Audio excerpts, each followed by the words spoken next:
What is one of the most important skills and abilities for a CEO to have? I would make the argument that it's influence. If you think about a CEO or a president or a business owner, they're a leader. And what does a leader need to do? A leader needs to get people to do other things for him or her. If you think about a company, you have individual contributors, you have managers, et cetera, et cetera. The managers are not able to do their job if they're not able to motivate and influence the individual contributors to do what is required of them. I've long read leadership books, and there are a lot of good ones out there. Like 7 Habits and whatnot. And those really talk about what I would consider to be a more expansive view of leadership. However, in reading more books, I started to narrow in on influence, persuasion, and motivation as a key area of leadership that was really important to me, but also just interesting. One of those books that I think is a definite read is a book called Instant Influence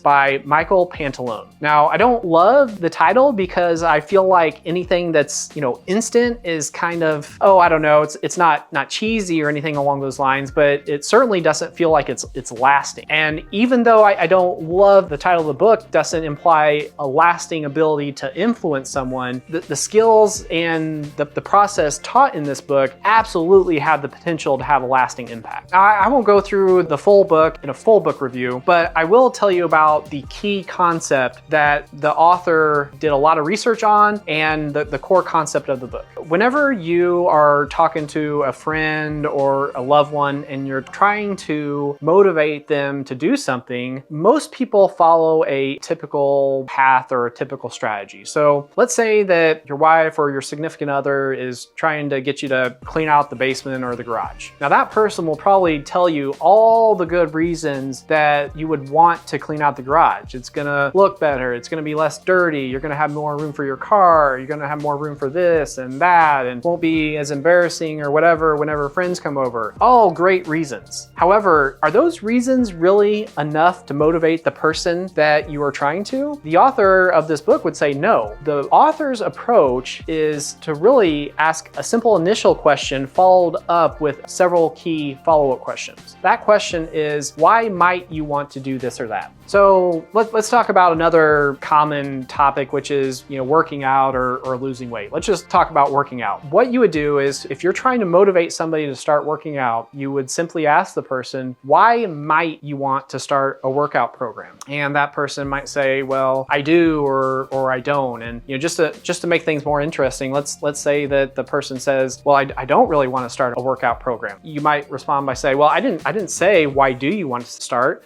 I said, why might you want to start? And it really gets the other person to start thinking about a scenario in which he or she might want to start working out. So, that's great. The second and third questions are very important as well. The second question is, okay, so you told me why you might want to start working out. How important is it to you? Give me a scale of 1 to 10, 1 being low and 10 being high. And so, let's, again, to make it interesting, let's say that this person says even a 1 or a 2. And at first you're thinking that's a very low score. The key here, though, is how you frame the question. And it's, wow, you said a 1 or a 2? Based off what you said earlier, I would have thought you would have said like 0 or negative 10 in terms of how badly you want to start a workout program. So you said a 1 or a 2, that's really high. Like, why did you rate that so highly as to why you want to start an exercise or workout program? And again, then it gets the person talking and thinking about why it is important to him or her to start this. And if I had to summarize it, that encompasses 2 of the key elements as to how this method is effective. It not only gets the person talking about the positive elements associated with taking a specific or starting an exercise program or doing a certain action or course of actions, as well as vocalizing why those are important. So the positive element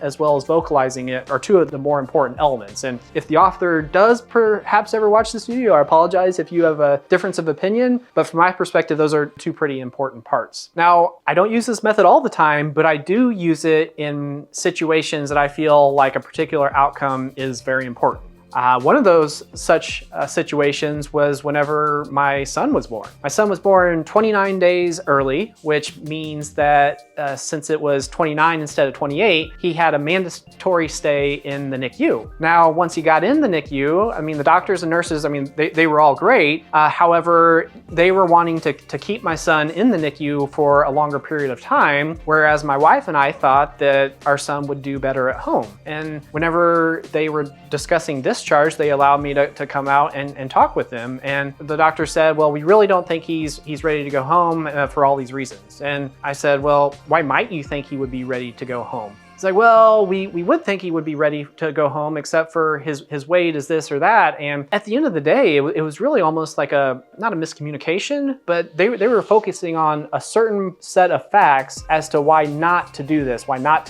However, by simply asking that question, I was able to reframe their thoughts and get them thinking about why might they want to do this. And, ultimately they discharged him, and I can tell you that my son's perfectly happy and healthy, and I don't think the discharge decision drastically impacted his health one way or the other. I mean, I'm certainly not going to go that far. However, I will tell you that my wife and I still think it was the right decision, and we were happy that we were able to take our son home and start that process as opposed to keeping him hooked up to machines in the NICU. So that's just one personal example of how I use this, but it's a really, in my view, a really effective method that teaches you to think about what motivates people and how you can influence them, even if you don't use this particular process. In a break from the norm, I'm not going to encourage you to hit the like and subscribe. In a nod to the author, Dr. Pantalon, I'm going to ask a question. Why might you want to hit the like or subscribe?